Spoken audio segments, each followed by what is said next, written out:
L'enchaînement commence par le pied gauche et la stimulation des zones de la sphère rénale, surrénale, rein, ureter, puis la zone de la vessie, petit renflement situé sur le côté interne du pied juste avant le talon.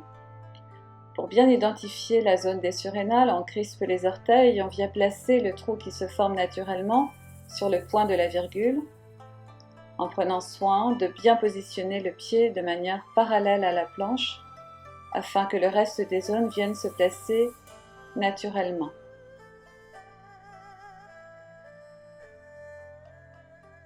Pour la zone de la vessie que l'on fera dans un mouvement séparé, on place la zone sur la protubérance de l'arche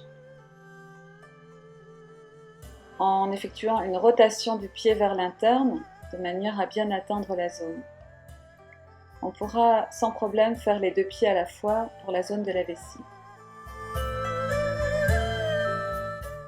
Pour la démonstration, je ne montre que quelques mouvements par zone, mais on devra se souvenir d'effectuer systématiquement 8 mouvements par pied et par zone ou groupe de zones traitées.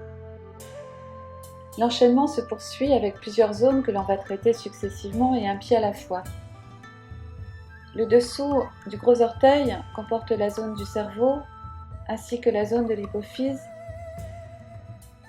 puis la zone des trapèzes, celle des poumons, le plexus solaire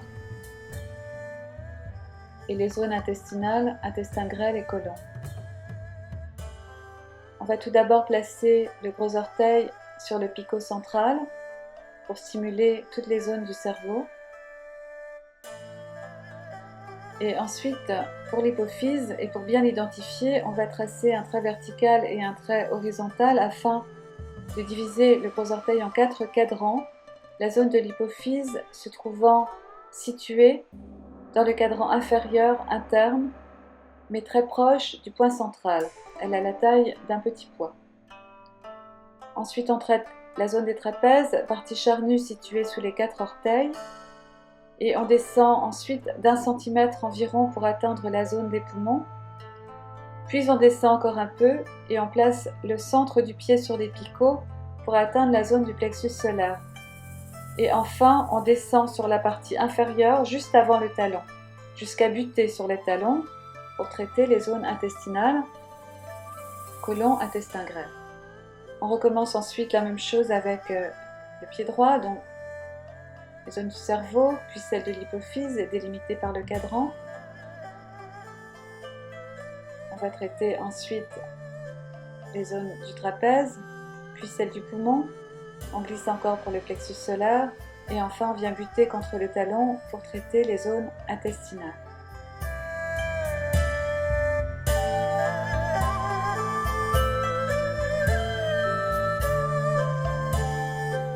On continue l'enchaînement avec les zones réflexes des yeux et des oreilles situées dans la gouttière entre les 4 orteils et la zone charnue qui correspond au trapèze. Pour les stimuler, un pied à la fois, ou bien les deux pieds en s'appuyant sur le dossier d'une chaise, on les positionne sur le sourcil de la planche. On se lève sur la pointe des pieds en utilisant le poids du corps.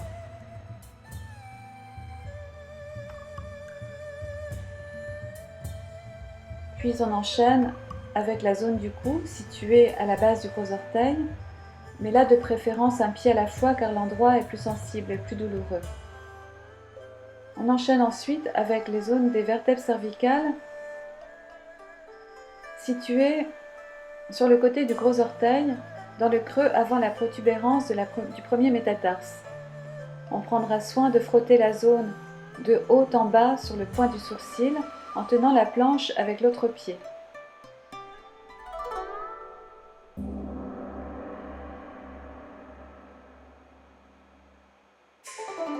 Même chose sur le pied droit.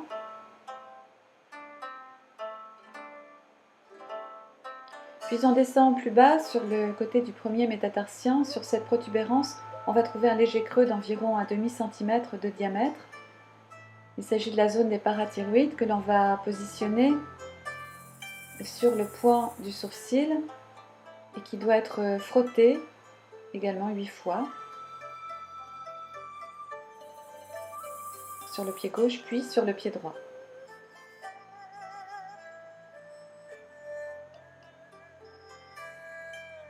On va ensuite traiter la thyroïde.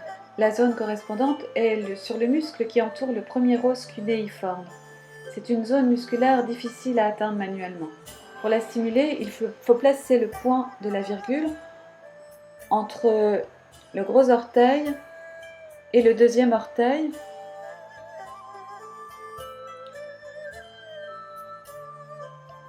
Et entourer la zone avec la virgule. On devra bien ouvrir le genou vers l'extérieur très largement pour entrer assez profondément dans la zone.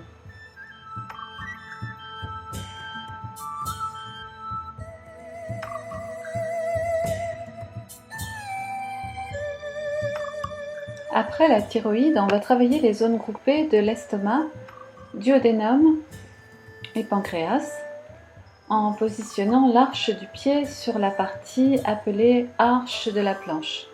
Le pied entre naturellement dans le moule, bien à plat, et l'arrière du talon vient se caler contre le point de la base. On pourra facilement faire les deux pieds dans un seul mouvement. Nous allons continuer avec les zones du cœur et de la rate pour le pied gauche, puis celle du foie et de la vésicule biliaire pour le pied droit. La zone du cœur est située sous la zone du poumon sur le pied gauche, en dessous de la partie charnue et musclée du pied. La zone de la rate est située environ 1 à 2 cm en dessous de la zone du cœur. On va donc d'abord positionner la zone du cœur sur le point de la virgule, puis on glissera d'environ 1 à 2 cm selon la longueur de votre pied pour aller atteindre la zone de la rate. Même chose sur le pied droit. La zone du foie, plus large que celle du cœur, est située sous la zone pulmonaire. On la placera également sur le point de la virgule et on la travaillera plus largement que la zone du cœur.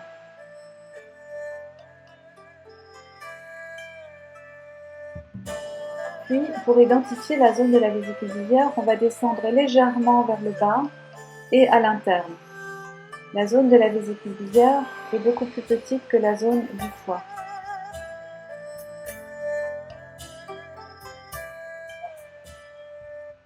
Ensuite, c'est le tour des glandes génitales, ovaires ou testicules, dont la zone réflexe se situe en plein centre de l'os du talon, le calcaneus.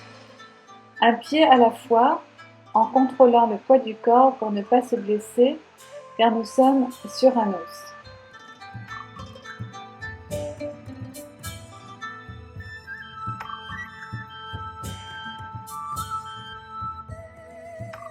Enfin, avec les zones du coccyx interne, situées sur la face interne de l'os du talon, puis du coccyx externe, situé sur la face externe du talon. On le positionne dans la base, d'un côté, puis de l'autre, pour chaque pied,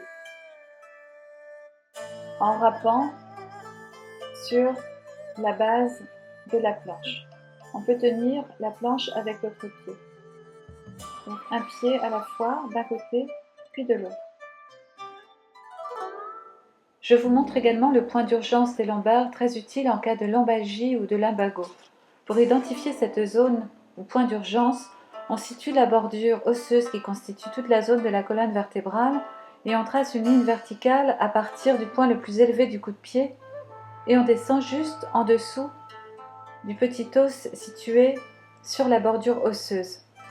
On positionne ce point sur la partie protubérante de l'arche en prenant soin de bien tourner le pied en dedans afin de ne pas confondre avec les zones estomac, duodénum, pancréas. On doit s'assurer d'être sous l'os et non pas contre l'os, et ceci afin d'éviter de se blesser. Et on va travailler donc les deux pieds en tenant la position.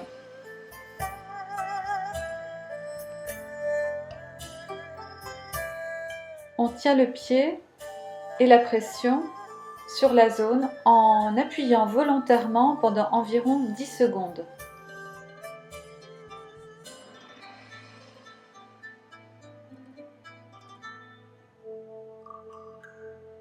Et on recommence ainsi l'opération 3 fois.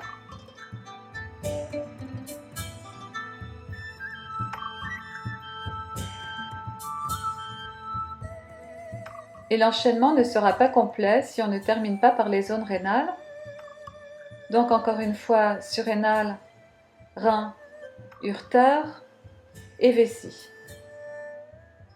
On positionne en crispant le pied le trou qui se forme naturellement sur le point de la virgule pour les surrénales et en plaçant le pied bien parallèle à la planche, le reste des zones va suivre naturellement.